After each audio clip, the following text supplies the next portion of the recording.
What up, guys? Garbage here with another Raid Shadow Legends video. We are doing yet another champion guide and review. Today we're looking at Sachi. Probably Saki is what a lot of people are going to say, or Sachi, whatever. Anyways, new champ, Shadowkin Champ. Been out for a little bit. Really cool looking character, really cool kit, really cool weapon. Definitely kind of a break from all the standard weapons of the bows, the arrows, the swords, and the spears and whatnot. What are those? Karma? Something like that? Really cool weapon. Got the little leg. Anyways, let's go ahead and jump right into it.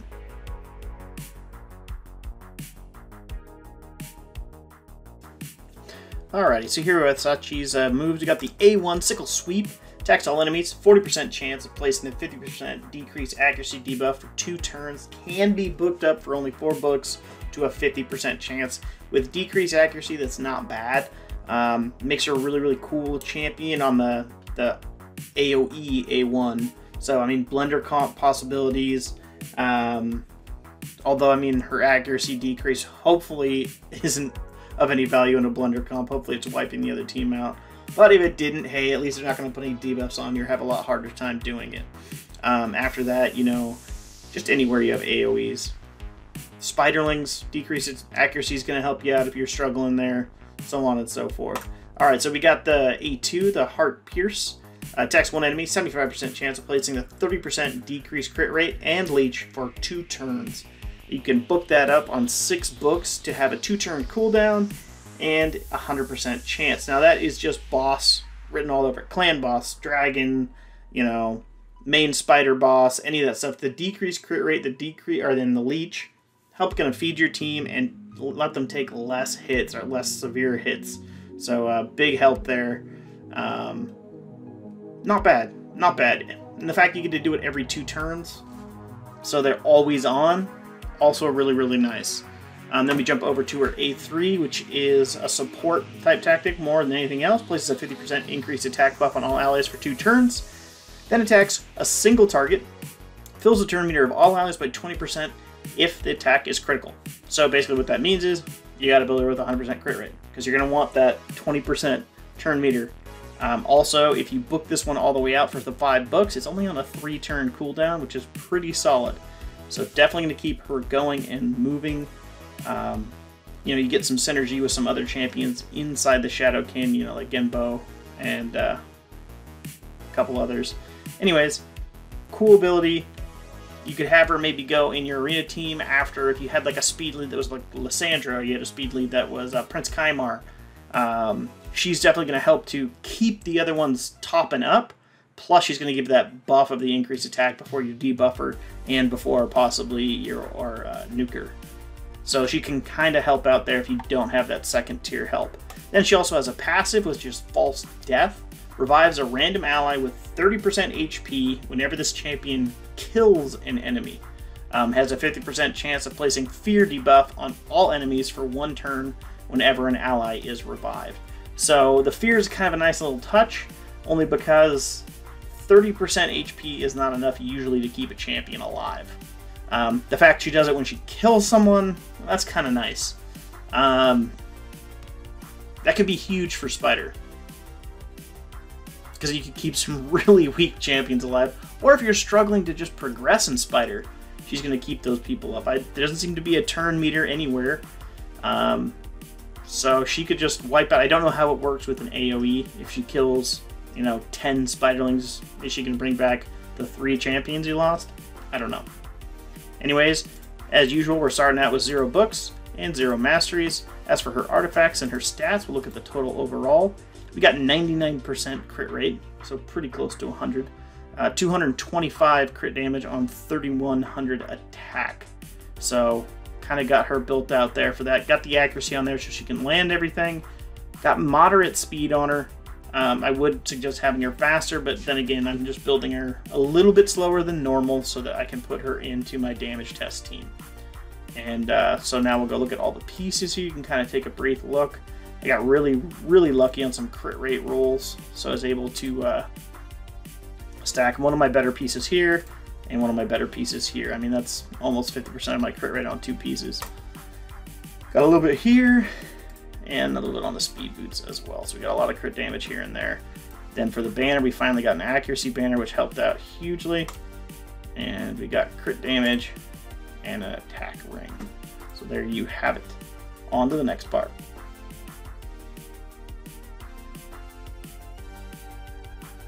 Okay, so here we are in the dragon, ready to do our damage down. We're going to actually start off with... we'll do her A3. She increases her own attack, which doesn't really help us out at all. But hey, you know what? She hits somebody too, so we got to see it. So here we go. Boom. 68,000. Not bad at all. Really, really solid move. Definitely going to do some damage out there if that's her A1. All right, let's speed this up a little bit. Get these champions moving. Alright. We are cycled back around. We'll go ahead and do our A2 on this lucky Tyrell right here. And here we go. Bam! 56,000 decreased crit rate. Leech. Somewhere in all that ether is all that. So we'll go ahead and jump right back in the beginning of this level so you can see her A1 hit. Alright, so here we are back in it. A1 just to see what we can do, and bam. Ooh, 30s, 40s, not bad for an A1. Plus we got those decrease accuracies out there quite a bit. We got 3 of them out. Not bad. Not bad. So, yeah, she could do a little bit of damage here.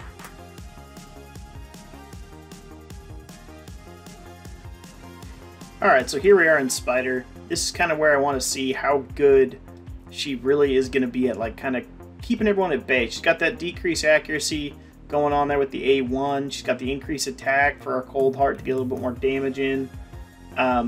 This is obviously not like a huge smash 'em up, kill 'em team. This is more like a cobbled together survival based team. So hopefully she does enough, like the increased turn meter and everything else, to keep this team alive and keep them just moving. Plus she has the revive. So if he goes down and she kills a spiderling, it's game on all over again.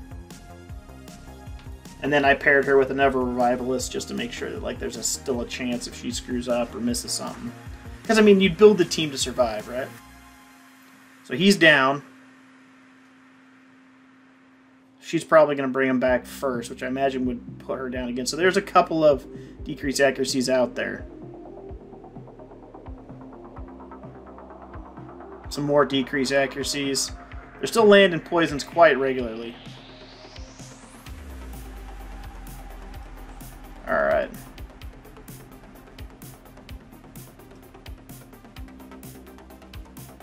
There's that decreased defense. Oh, she's the target now. Fantastic. Down she goes.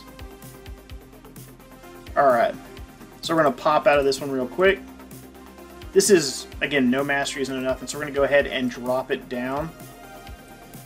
Not too much, but just a little bit. To, what's the next one? 15 here. Kind of just keep the affinities the same, and we'll see how it does here.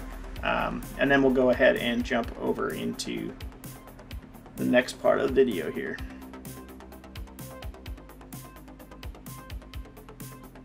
This team may be a little too strong for this, so she may not have to revive anybody or anything like that.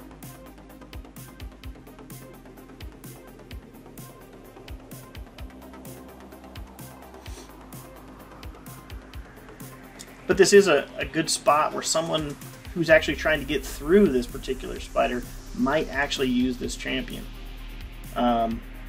Usually if you're farming 20, 21 and plus, you probably have a pretty solid OP team out there somewhere in your back pocket. But there's that decreased accuracy. Hopefully they're going to miss some of their poisons if they don't get blown up first. But that's okay. Alright, so he's hit, she's sleeping. Cool, cool, cool. Definitely have the ability here to see the potential in her. And maybe with the books and the masteries and whatnot, we can jump up a level in Spider to really see if that utility is in those books and masteries.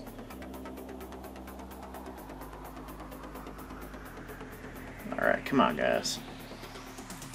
Nobody wants a 2.5 hour long video. Alright, he gets beat up a little bit. This should probably help wear him out.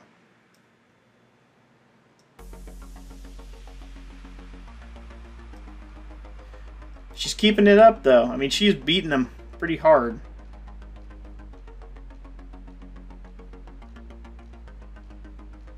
Yeah. Looks like they're going to keep it and push it all the way through. So, at this level, if you're looking at mid-tier dungeons, she has the ability to keep your team in the game a little bit. Like, she's going to do enough damage on these waves. She's going to do the decrease attack to keep a little bit of the poisons off. There were a couple misses. And she's all around going to do the increased attack, turn meter, yada, yada, yada when it comes to that. So, yeah, she has a little bit of utility. She's not a support by any means. But she does enough that she becomes a more valuable attack champ. Like, you're going to consider her over somebody like, you know, Gerhardt the Stone, who's just going to slam one target over and over again. So that's kind of where her utility's coming out. Let's go ahead and jump over to the next part here. They win. Didn't want you to miss that.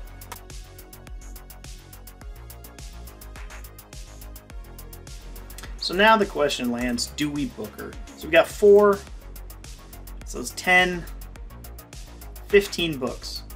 That's rough. That's really rough. 15 books is a high, or a tall order on someone who's in the middle of the game. And as you can see from the mid-tier spider run she just had, she is very useful at keeping that under control. As for Masteries, yeah. I mean, we're going to take a look to see how much it changes. She definitely could use from a little bit of help, maybe a little bit of accuracy over here to kind of take off the edge. She could definitely use for some of the stuff to just do massive, massive damage. So there's a lot to be said. Kill streak or something like that for her might be fantastic, strictly because if she kills someone, she has the possibility to revive someone, so it's like you want to build her to be a killer. That's the whole idea behind her. So let's go ahead and pop some masteries in here real quick. Alright. So, I went with War Master on the end of this one. I know Helm Smasher seems like a really good idea for AoE and everything else because you want her to be a smasher and a killer. At the same time, with her A2, I'm thinking Clan Boss, you know, because I get that decreased crit rate, I get that leech. So it's kind of like, that's where I'm kind of at. So I went ahead and went with that one for the extra damage rather than going with Helm Smasher. You could go either way. And then the other one I usually do that's outside the norm would be Wrath of the Slain. This increases the damage inflicted by 5% for each dead ally. Since she can kill someone... Wow. Sorry, my cook just tripped outside the door. Anyways, the stacking up of the 10%, since she kills someone and brings them back to life, this is a very, very important skill, I believe. The 5%, the 10%, whatever, it's going to bring someone back. So that's a huge, huge add-on for me. Then over here, Laura Steele, well, I'm not going to put her in many kits that have that base stats by 15%. I hate that it's this. It should be the base stats, period. The 15% thing I don't like.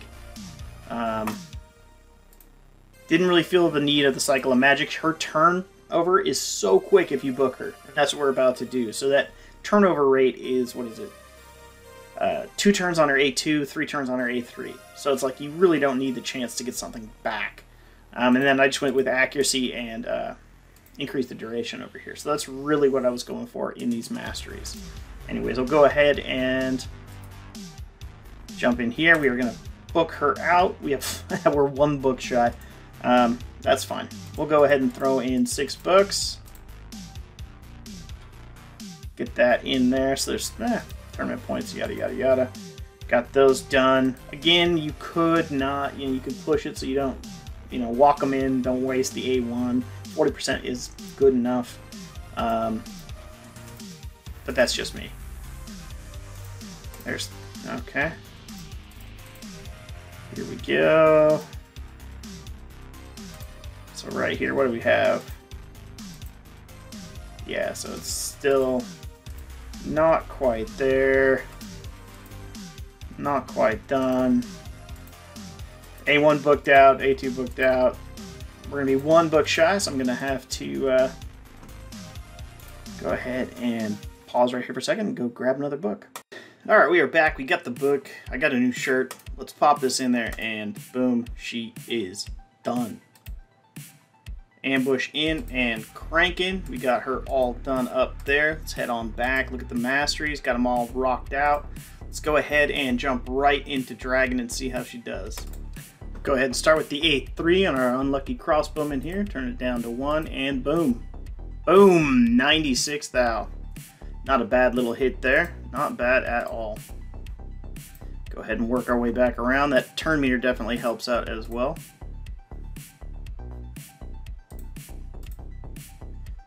Alright, here we go.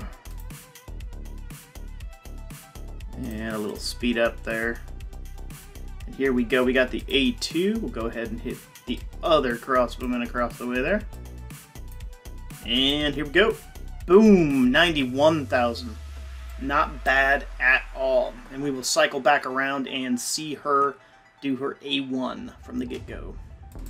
Alright, here we are for the A1. I'll slow down. There we go.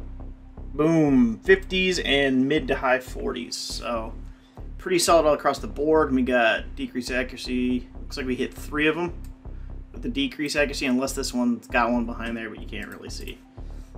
So there you have it. So now let's go jump back into Spider and see if she can pull off a higher level.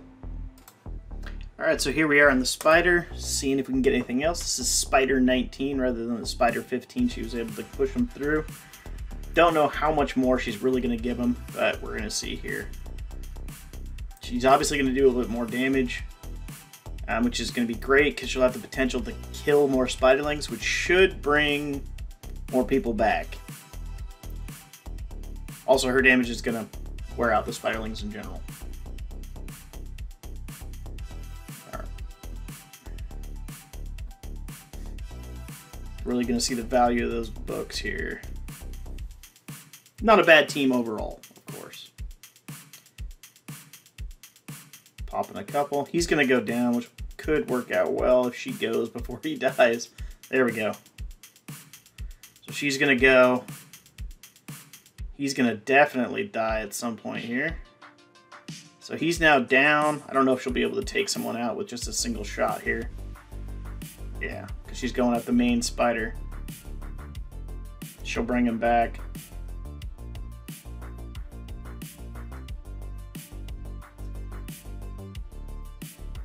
That was her fear when someone gets revived, which is weird that it procced on someone else bringing him back from the dead, not her own. I mean, I'm not complaining, but that is just a touch weird. Alright, let's see if she can get some kills here. Boom. Anybody die? Nope, not quite. Well, now she's just getting taken out.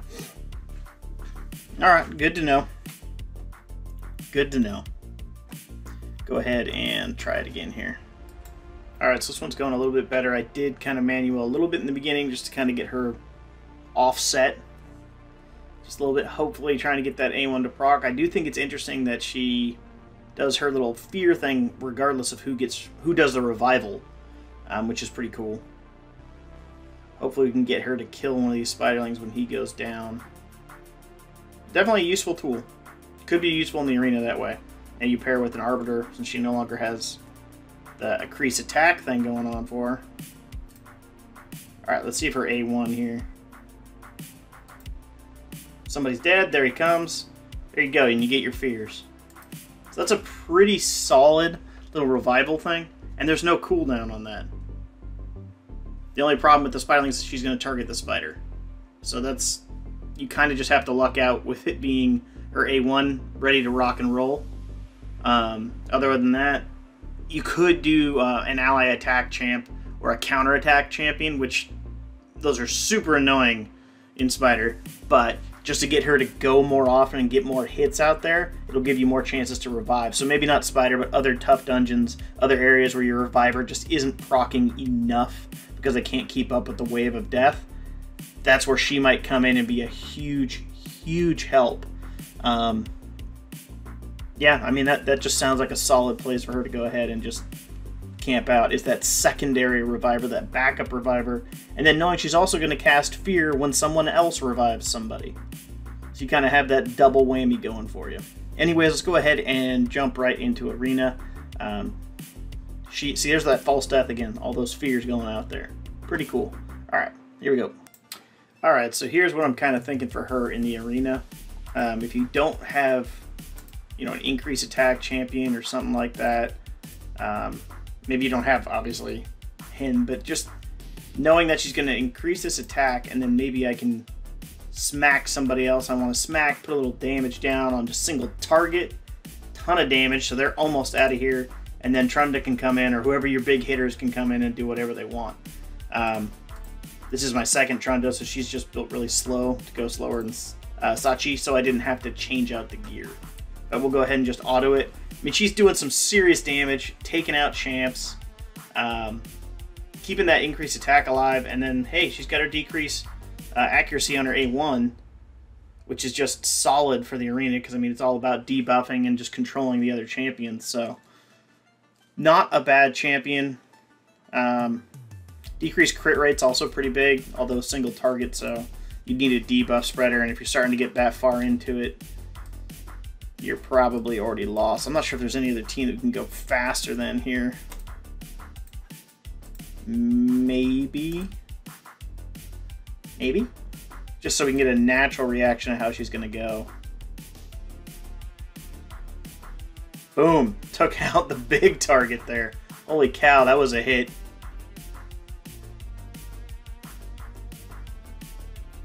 Oh yeah. So yeah, she's got some play, ladies and gentlemen. She's got some play. We'll see if we can pop one more. This one probably is going to outspeed me. Most likely. Gold 4 against an RB? Yeah. Luckily she's got crazy resistance. Yeah. She's not going to kill anyone with her shot, but it would be really cool for her to bring somebody back alive. But they're never going to go. Anyways, I hate to leave on that. Let me pause it and find one. Alright, so I took 2 blows here, but we were able to get back in it and steal away. That's why you gotta speed tune your teams. I'm not sure this one will be fast enough to cut all the way in. But hey, she gets that turn meter, so here we go. Putting up that increased attack, getting that turn meter, and hell, let's do some damage against their RB. Boom, gone. Just toasted. Man, that girl can hit him. So there you go. I mean, she's a good number 2. She is a solid number 2. It would be even better if she was going before my defense down tramp, so I had someone who was, you know, getting that, although usually doesn't matter. Someone who would get another hit in before my damage dealer went. So it'd be speed champ, then it'd be Sachi, then it would be my defense down with a hit, and then it would be preferably, you know, your damage dealer, your crusher, your nuker, whatever you're going to do. Anyways, really, really cool champion. Got a lot of potential. Like most attack champions, a little squishy. I like that the fear procs on anyone's revive, not just hers. So that's really, really cool there. But overall, just another good Shadowkin champ. It'll be interesting to play around to see how they kind of work together when the faction wars finally do come out. But anyways, thank you so much for watching. Appreciate you every day. You have yourself a wonderful day, and I hope this review helped you build your Sachi out, or at least gave you some ideas. Have a good one. Bye.